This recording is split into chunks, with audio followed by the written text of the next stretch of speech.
Hi అండి, welcome to my YouTube channel. నేను చాలా బాధలో ఉన్నాను.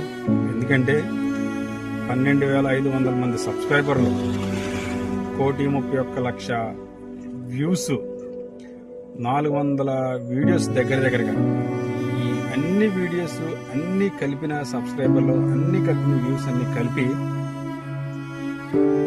నా ఛానల్ పోయిందండి. ఎలా పోయింది ఏంటి అనేది నేను ఒక ఫుల్ వీడియో చేసి పెడతాను. దయచేసి ఆ వీడియో ఫుల్గా చూడండి. కానీ నేను చేసిన తప్పు ఎవ్వరూ చేయొద్దు. దయచేసి మీ అందరికీ చేతులు ఎత్తి జోడించి నేను చెప్తున్నాను, నేను చేసిన తప్పు ఎవ్వరూ చేయొద్దు. నాకు చాలా బాధగా ఉంది. అంతమంది సబ్స్క్రైబర్లు, అంతమంది వ్యూస్ పోయినాక దగ్గర ఫుల్ మానిటైజేషన్ దగ్గరకు వచ్చాను నేను. అలాంటిది నా ఛానల్ పోయేసరికి నాకు చాలా బాధగా ఉంది. తప్పకుండా ఫుల్ వీడియో పెడతాను. ఎందుకు పోయింది ఏంటనేది వివరంగా దాంట్లో చెప్తాను అన్నమాట. Bye friends.